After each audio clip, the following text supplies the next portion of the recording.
በጣም ውድ ከሆኑ የሰውነታችን ክፍሎች መካከል ኩላሊቶቻችን አንደኞቹ ናቸው። ሰላም እንዴት ናችሁ ውድ ተመልካቾቼ? በዚህ ቪዲዮ ስለ ኩላሊት ኢንፌክሽን፣ የሽንት ቧንቧ ኢንፌክሽን 4 ወሳኝ ጥያቄዎችን አንስተን እንመለሳለን። 1. የኩላሊት ኢንፌክሽን እና የሽንት ቧንቧ ኢንፌክሽን ምን ያገናኛቸዋል? 2. ተደጋጋሚ የሽንት ቧንቧ ኢንፌክሽን የምንለው ስንት ጊዜ ሲከሰት ነው? 3. ተደጋጋሚ ኢንፌክሽን የሚፈጠረው ለምንድን ነው? 4. መፍትሄው ምንድን ነው? እኒህን ወሳኝ ጥያቄዎች እንመለሳለን። ቪዲዮ በጣም ጠቃሚ ነው። እስከ መጨረሻው ተከታተሉት፣ ተጠቀሙበታላችሁ። አብራችሁ ይቆዩ። ሰውነታችን ቆሻሻዎችን በተለያዩ መንገዶች ያስወግዳል። ከነዚህም መካከል በላብ አማካኝነት በቆዳችን፣ በጋዝ አማካኝነት በሳምባችን፣ በሽንት አማካኝነት ደግሞ በኩላሊታችን አድርገው ቆሻሻን ከሰውነታችን ያስወግዳል። እንግዲህ ኩላሊቶቻችን ደምን በማጣራት አላስፈላጊ ነገሮችን የሚያስወግዱ ጠቃሚ የሰውነታችን ክፍሎች ናቸው። ከላይ ከኩላሊታችን ጀምሮ የተጣራው ደም ወደ ሽንትነት ይለወጣል፣ ሽንት ይመረታል። ከዛ በኋላ ይህ ከኩላሊት ተነስቶ በዩሬትር አማካኝነት ወደ ብላደር የሽንት ፊኛ ይመጣል። ከዛም በዩሬትር አማካኝነት ወደ ውጭ ይወጣል ማለት ነው። ከላይ ከኩላሊት ተነስቶ እስከ ታችኛው ማስተላለፊያ ቱቦ ዩሬትራ ድረስ ያለውን ሲስተም ዩሪናሪ ትራክት ሲስተም እንለዋለን። የሽንት ቧንቧ የምንለው እሱን ነው። ከላይ ከኩላሊት ተነስቶ እስከ ታችኛው እስከ ብልታችን ጫፍ ድረስ ያለው ማስተላለፊያ ቱቦውን ማለት ነው። ስለዚህ ከላይ እስከ ታች ባለው ከአንዱ ሁላ ላይ ኢንፌክሽን ከተፈጠረ የሽንት ቧንቧ ኢንፌክሽን ዩሪናሪ ትራክት ኢንፌክሽን እንለዋለን ማለት ነው። ታዲያ የኩላሊት ኢንፌክሽን ከሽንት ቧንቧ ኢንፌክሽን ጋር ምን ያገናኘዋል ካላችሁ፣ የኩላሊት ኢንፌክሽን ብለን የምንጠራው ኢንፌክሽኑ የተፈጠረው ከላይ ሲሆን ነው። ከላይ ኩላሊት ላይ ኢንፌክሽን የሚፈጠር ከሆነ የኩላሊት ኢንፌክሽን ፓይሎኔፍራይትስ እንለዋለን። አፐር ዩሪናሪ ትራክት ኢንፌክሽን እንለዋለን ማለት ነው። ብዙ ጊዜ ኢንፌክሽኖች የሚፈጠሩት በባክቴሪያዎች አማካኝነት ነው። ነገር ግን አንዳንድ ጊዜም ፈንገሶች፣ በቫይረሶች እና በሌሎችም ምክንያቶች ይፈጠራሉ። ያው ብዙ ጊዜ ኮዞች ግን ባክቴሪያዎቹ ናቸው። ስለዚህ በዚህ ቪዲዮ ብዙ ጊዜ ባክቴሪያዎች ያልተጠቀማለሁ ማለት ነው። ዩሪናሪ ትራክት ኢንፌክሽን፣ የሽንት ቧንቧ ኢንፌክሽን አፐር እና ላወር ብለን መክፈል እንችላለን። ከላይ ከተፈጠረ አፐር ዩሪናሪ ትራክት ኢንፌክሽን፣ ታች የሽንት ፊኛ ላይ ብላደር ላይ እና ወደ ታች ያለው ማስተላለፊያ ቱቦ ዩሬትራ ላይ የሚፈጠር ከሆነ ሲስታይተስ ዩሬትራይተስ እንላቸው እና ላወር ዩሪናሪ ትራክት ኢንፌክሽን እንላቸዋለን ማለት ነው። እንዲሁም የሽንት ቧንቧ ኢንፌክሽን ኮምፕሊኬትድ እና አንኮምፕሊኬትድ ተብሎ በሁለትም ይከፈላል። ማስተላለፊያ ቱቦ ላይ ምንም አይነት ችግር ከሌለ፣ ብሎክ የሚያደርገው ነገር ከሌለ፣ እንዲሁም ነርቮቹን በትክክል ኢነርቬት ያደርጉ ስራቸው የሚሰሩ ከሆነና ኢንፌክሽኑ ቅድም በጠቀስናቸው ከኩላሊት ተነስቶ እስከ ጫፍ ማስተላለፊያ ቱቦ ባለው ላይ አንዱ ላይ ኢንፌክሽን የሚፈጠር ከሆነ አንኮምፕሊኬትድ ዩሪናሪ ትራክት ኢንፌክሽን እንለዋለን። ነገር ግን ፊዚካሊ ብሎክ የሚያደርገው ነገር ካለ፣ ሽንት በሚተላለፍበት ሰዓት ላይ ፊዚካሊ ብሎክ የሚያደርገው ነገር ካለ፣ ለምሳሌ ጠጠር ካለ፣ ያደገ ፕሮስቴት እጢ ካለ፣ የመሳሰሉት ሁኔታዎች ካሉ ብሎክ ያደርገዋል፣ እንዳይጓዝ ያደርገዋል ሽንትን።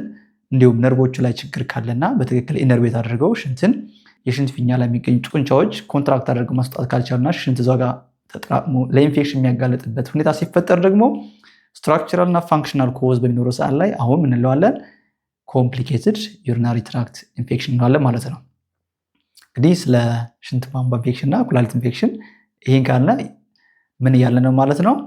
የኩላሊት ኢንፌክሽን በሽንት ቧንቧ ኢንፌክሽን ውስጥ የሚመደብ ነው ማለት ነው። የሽንት ቧንቧ ኢንፌክሽን ግን የኩላሊት ኢንፌክሽን ሊሆን ይችላል። ታች አካባቢ ያለ ሲስታይተስ የምንለው ሽንት ፊኛ ላይ ያለ ኢንፌክሽን ሊሆን ይችላል። ዩሬትራትስ ታች ላይ ያለው ማስተላለፊያ ቱቦ ላይ ያለ ሊሆን ይችላል። እንዳጠቃላይ ሽንት ቧንቧ ኢንፌክሽን ጀነራል ተርም ነው ማለት ነው። በቁጥር 2 የምንመለከተው ተደጋጋሚ የሽንት ቧንቧ ኢንፌክሽን ሪከረንት ዩሪናሪ ትራክት ኢንፌክሽን የምንለው ስንት ጊዜ ሲከሰት ነው? አንድ ጥያቄ ልጠይቃችሁ። ኩላሊቴን አመመኝ ብላችሁ፣ ጎኔን ወጋይ፣ ትኩሳት ተከሰተብኝ፣ ሽንቴን አቃጠለኝ፣ አጣደፈ፣ ቶሎ ቶሎ መሽናት አለ ብላችሁ ለሕክምና የሄዳችሁባቸው ጊዜዎች በአመት ውስጥ ስንት ጊዜ ይሆናሉ? ኮሜንት ላይ የጻፋችሁ። ተደጋጋሚ የሽንት ቧንቧ ኢንፌክሽን የምንለው በ6 ወር ውስጥ 2 ጊዜና ከዛ በላይ ሲከሰት ነው። በአመት ደግሞ 3 ጊዜና ከዛ በላይ ሲከሰት ተደጋጋሚ የሽንት ቧንቧ ኢንፌክሽን ይባላል። ግን በእያንዳንዱ ዲያግኖሲስ ላይ ሲምፕቶማቲክ አዝዌላስ ካልቸር ፕሩቭን የሆነ ዲያግኖሲስ ያስፈልገዋል። ሲምፕቶማቲክ ያው ምልክቶች ይኖሩ ያስፈልጋል። ታማሚዎቹ ሽንት ላይ ማቃጠል፣ ማጣደፍ፣ ቶሎ ቶሎ መሽናት፣ ጎን ላይ መውጋት የመሳሰሉት ምልክቶች ሊኖራቸው ያስፈልጋል። ካልቸር ፕሩቭ መሆን አለበት። በላቦራቶሪ በካልቸር አማካኝነት አይደንቲፋይድ የሆነ ኮዝም ሊኖር ያስፈልጋል። እኒህን ካሟላና እንዲሁም ደግሞ በእያንዳንዱ ኤፒሶድ መካከል አትሊስት 2 weeks ኦፍ ኮምፕሊት ሪዞሉሽን ታይም፣ በእያንዳንዱ መካከል ለ2 ሳምንት ጋፕ ነፃ ጊዜ ከኢንፌክሽን ነፃ የሆነበት ጊዜ መኖር ያስፈልገዋል። ይህን ካሟላ ሪከረንስ ዩሪናሪ ትራክት ኢንፌክሽን እንለዋለን ማለት ነው። በቁጥር 3 የምንመለከተው ተደጋጋሚ የሽንት ቧንቧ ኢንፌክሽን ለምንድን ነው የሚከሰተው ነው። አንደኛው ምክንያት ሪኢንፌክሽን ነው። ሪኢንፌክሽን ማለት እንደገና መያዝ ማለት ነው። የሆነ ኢንፌክሽን ነበረ፣ ታከመ፣ ዳነ፣ ከዛ እንደገና ባክቴሪያው አሁንም ሌላ ኢንፌክሽን ይፈጥራል ማለት ነው። ራሱ ባክቴሪያው ሊሆን ይችላል፣ ሌላ ባክቴሪያ ሊሆን ይችላል። ብዙ ጊዜ ኢንፌክሽን በመፍጠር ታዋቂ የሆነ ባክቴሪያ ኢኮላይ የተሰኘው ባክቴሪያ ነው። ሌሎችም ግን አሉ። ፕሮቴስ ስፒሺስ፣ ክሌፕሲላ፣ ሲዶሞናስ፣ ሌሎችም ኮዞች አሉ። ቅድም እንዳልነው ፈንገሶችም ቫይረሶችም ሌሎችም ምክንያት መሆንም ይችላሉ። ብዙ ጊዜ ያው ባክቴሪያዎቹ ናቸው ኢንፌክሽን የሚፈጥሩት ስላለ ነው እንጂ። ሌላኛው ምክንያት ሪላፕስ ነው። ይህ ማለት ባክቴሪያው እንደገና አገግሞ ኢንፌክሽን ይፈጥራል ማለት ነው። ይህ ብዙ ጊዜ ለምን ይከሰታል ስንል በትክክል መድኃኒቶችን ካለመውሰድ የሚመጣ ነው። ይሄኛው በትክክል መድኃኒቶች ሳይወሰዱ ሲቀሩ ባክቴሪያውን ያዳክሙታል፣ ግን አይገሉትም። ስለዚህ የተዳከመው ባክቴሪያ ቀስ በቀስ እያገገመ እንደገና ኢንፌክሽን ሲፈጥር ሪላፕስ እንለዋለን። በ2 ሳምንት ውስጥ እንግዲህ ታክማችሁ ተመልሶ የሚይዛችሁ ከሆነ እሱ ሪላፕስ እንለዋለን ማለት ነው። ለዚህ ወሳኙ ነገር ምንድን ነው? የሚታዘዘው መድኃኒት በአግባቡ መውሰድ፣ ዶዙ፣ ዱሬሽኑ፣ የሚታዘላችሁ መጠን፣ ለስንት ቀን የታዘላችሁ እሱ በትክክል ታዞ ስትወስዱ ደግሞ በትክክል በመውሰድ ሪላፕስን መከላከል እንችላለን ማለት ነው።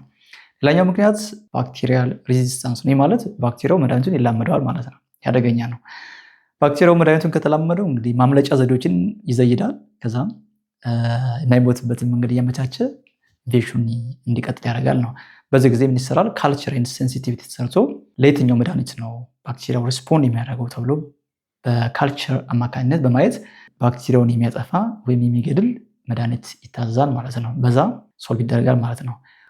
እንግዲህ ሌላኛው ምክንያት ምንድነው ካለ ኢንኮምፕሌት ኢምፒቲንግ ነው።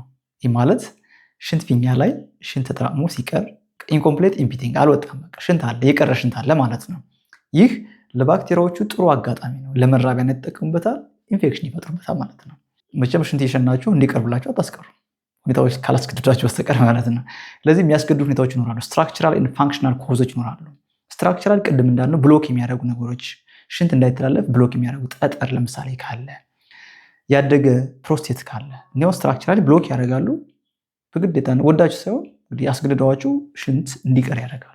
እንዲሁም ነርቮች ላይ ችግር ካለ ለረጅም ጊዜ ቆየ፣ ለምሳሌ ዲያቤትስ ሜሊተስ ስኳር በሽታ ካለ ነርቮችን አፌክት በማድረግ ዲያቤቲክ ሲስቶፓቲ በመፍጠር ነርቮቹ በትክክል ኢነርቬት እንዳያደርጉ በማድረግ ብላደር ላይ ያሉ ጡንቻዎች፣ ሽንት ፊኛ ላይ ያሉ ጡንቻዎች ኮንትራክት አድርገው እንዳያስወጡ በማድረግ ሽንት ይቀራል። እንዲህ ሁኔታዎች ሲኖሩ ለባክቴሪያ መራቢያነት በማገልገል ለኢንፌክሽን ያጋልጣሉ ማለት ነው። ስለዚህ ሌላኛው ምክንያት የኛው ነው። ስለዚህ ስትራክቸራል ኮዙ ወይም ፋንክሽናል ኮዝ ካለ እሱን ኮዙ አይደንቲፋይድ እንደሆነ ሁሉ ህክምናውን በዛው ስላለው ህክምናውን መከታተል ማለት ነው። ሌላኛው ምክንያት ዩሪን ሪፍላክስ ነው። እንግዲህ ሽንት ወደታች ነው መውረድ ያለበት። ከኩላሊት ከተመረተ በኋላ ወደታች ነው መውጣት ያለበት፣ ወደ ላይ መመለስ የለበትም።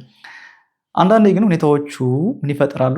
ከሽንት ፊኛ ተነስቶ ወደ ዩሬተር ከዛም ወደ ኩላሊት የሚመለስበት አጋጣሚ አለ። ይህን ዩሪን ሪፍላክስ እንለዋለን። ቬዛይኮ ዩሬትራል ሪፍላክስ እንለዋለን።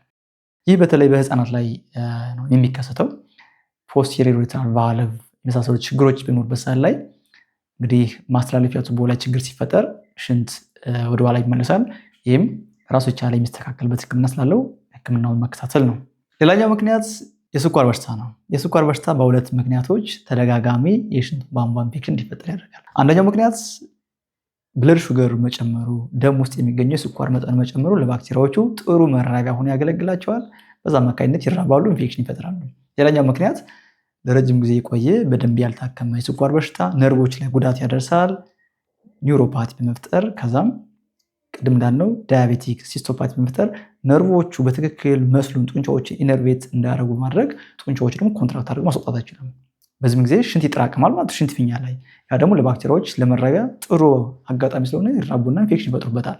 በዚህ ምክንያት የስኳር ህመም ተደጋጋሚ ኢንፌክሽን ለመፈጠር ሌላኛው ምክንያት ነው ማለት ነው። ሌላኛው ንጽህና ነው።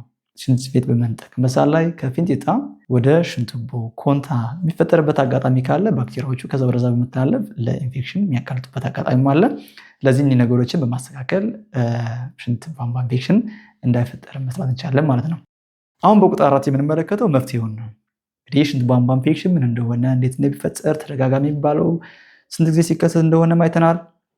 መፍትሄው ምንድን ነው የሚለውን እንመልከት። አንደኛው መፍትሄ ምንድነው? ሽንትን ረጅም ሰዓት ይዞ አለመቆየት ነው፣ አለመያዝ በተቻለ መጠን። ሽንት ፊኛ ላይ ተጠራቅሞ የሚቆይ ከሆነ እንግዲህ ቅድም እንዳልነው ለባክቴሪያዎቹ መራቢያነት ያገለግላል፣ ኢንፌክሽን ይፈጥሩበታል ነው። ስለዚህ በተቻለ መጠን ሽንትን አለመያዝ አንደኛው መፍትሄ ነው። ሽንት ካለ መሽናት ማለት ነው፣ አለመያዝ ነው። ያው እንግዲህ ወዳችሁ የምትይዙበት አጋጣሚዎች አሉ። ቦታውና ጊዜው አልመቻችላችሁ ብሎ በተቻለ መጠን ግን ምቹ አጋጣሚ ስታገኙ መሽናት ነው።